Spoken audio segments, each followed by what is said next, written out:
Linda Fields. Good morning, Your Honor. Good morning, Linda. This is my wonderful husband. Oh. I got the ticket. He was driving my car. Oh. I'm not guilty. Oh. He is. This courtroom is unlike any other you've ever seen. We're introduced to Linda Fields, who steps up to Judge Caprio and, with a confident smile, immediately throws her husband under the bus. "I'm not guilty. He is," she says, a declaration that gets a huge laugh from the whole courtroom. She's not here to defend herself. She's here to make sure her husband takes the fall. Let me explain what happened. I get the ticket in the mail, and I go, "What's this?" He says, "Just pay it." I said, "What happened?" He says, "I'm at the corner of Eddie and Dudley, and I turned right on a yellow light." I said, "You went through a yellow light?" He says, "Yeah." I said, "I'm not paying it. We're going to fight this." You have to fight him. Yeah. So anyway, our son was in the hospital, had a very bad car accident, and he was going there 3 times a day. So I said, "We're going to fight this." So Wednesday, we looked at the video for the first time. And I said, "You went through a red light." And so that's where we stand. So you... Linda proceeds to give her side of the story, explaining how she found out about the ticket. Her husband, Frank, initially claimed he only ran a yellow light, but after watching the video, Linda realized the truth. He went through a solid red light. Linda's unwavering confidence in her husband's guilt is both hilarious and surprisingly relatable. This is a woman who trusts the video evidence more than her own husband. Came here today to tell me he's guilty. I'm not guilty. The ticket's in my name. No, I'm know. not guilty. No, I understand that. I said, you came here today to tell me he's guilty. So the first thing you did was throw him under the bus. I'm not throwing myself under. You know? So you think he's really guilty, huh? When I looked at that video, if I was a policeman, I would say he was guilty. Guilty. Me too. The judge, with his signature smirk, points out the obvious. "So the first thing you did was throw him under the bus." The audience laughs, and Frank's own expression confirms it. But Linda doubles down, insisting she's just being honest. She even says if she were a police officer, she'd have no hesitation in finding him guilty. It's a classic case of my husband's guilty. A very public, very funny family dispute. Raise your right hand and repeat after me. I mean, it was a little bit close. A little bit close. I want you to assume that you're a policeman right now, okay? Yeah. You're wearing Inspector Quinn's badge, okay? Okay.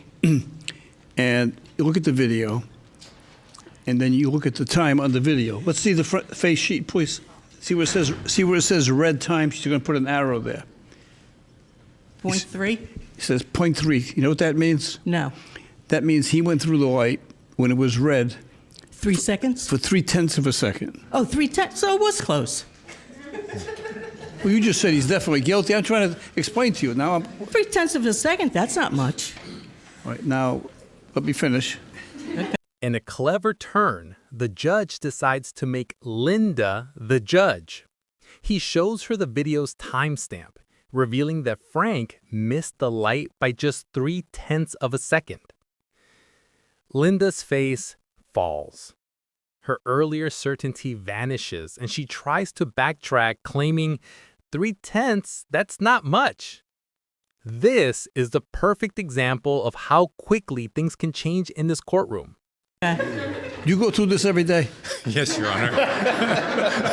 We've been happily married for 43 years, right? Yes, dear.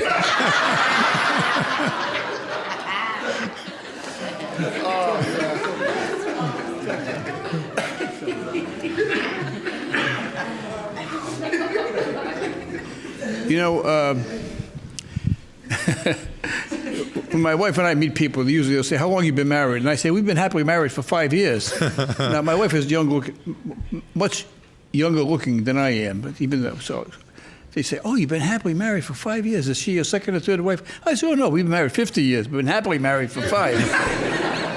But you've been happily married for how long? Almost 43 years. 43 years. All right. The judge takes a brief detour to ask about their marriage. Linda's response, that they've been happily married for 43 years, is delivered with a wry "yes, dear" from Frank. The judge then shares a funny story about his own marriage, which has the entire room in stitches. This personal, lighthearted exchange is what makes Judge Caprio's court feel so human and relatable. Now I'm going to make you a judge, okay? Okay. Here you are. Can I call you Linda? You don't mind being Linda, called? All right. that's fine. All right, Linda, here's the deal. You're the judge, and the statute that set up this offense, right, allows 0.2 of a second to get through the light, and they don't charge you. Okay. And Missed it by 1. 1/10. and now how do you handle this case? It's 0.3 of a second. Do you give him the benefit of the doubt, right, or do you say, "Hey, you 0.3, pay the fine"? What do you do? I'll give him the benefit of the doubt. Because it's your And husband. he has to take me to dinner. Oh. That's the deal. Well, I have to agree with her, Your Honor. it's been my custom. It's been my policy, in effect. Without the city coming in and proving the calibration, I think the difference between 0.2 of a second and 0.3 of a second is so small, right, that I usually give the benefit of the doubt, right? Particularly when they come in with some high-powered defense like you. You don't have to take me to dinner. No, I'm not going to take you to dinner. Okay. I've been happily married for 5 years. Now for the final verdict. The judge explains that the law allows for a 0.2 of a second grace period. He then puts the final decision in Linda's hands. What would she do? She says she'd give him the benefit of the doubt, but only if he takes her to dinner. The judge, of course, agrees with this policy and dismisses the case. It's a moment of tough love and hilarious negotiation, and it's the perfect resolution to their dispute. Matters dismissed. Linda's husband has found the secret to a long, successful marriage. No, it's not active listening or meaningful walks on the beach or mastering the Kama Sutra. Nope. It's much simpler than that. It's 2 simple words. We've been happily married for 43 years, right? Yes, dear. That's right. The 2 most important words for a husband to learn are, "Yes, dear." Repeat that phrase every time she stops talking, and you're good to go. Pro tip, no charge. Sergio D'Souza. How are we doing, Your Honor?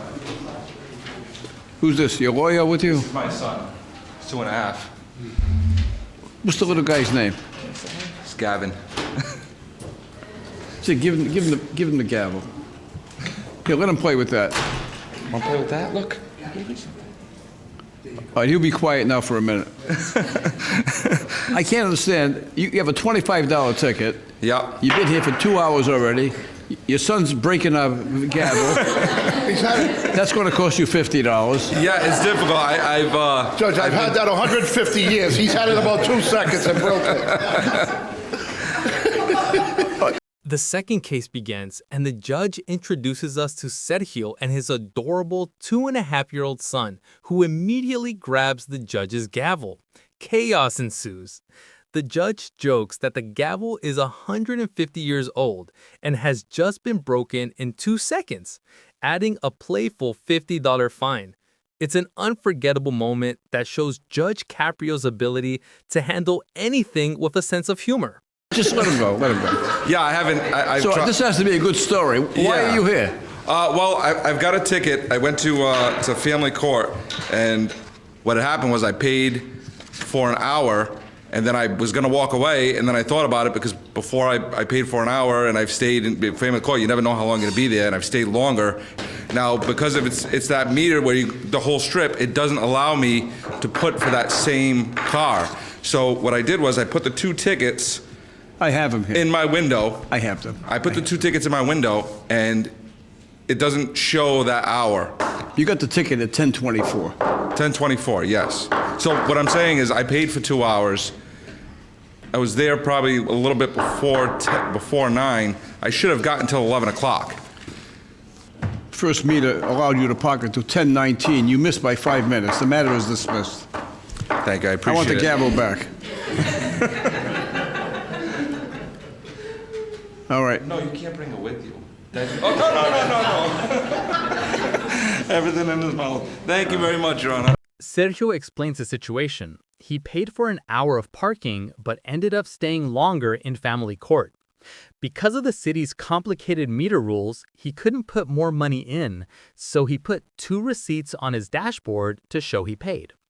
The judge, in a moment of pure empathy, doesn't care about the rules. When he sees Sergio was only 5 minutes late, he dismisses the ticket.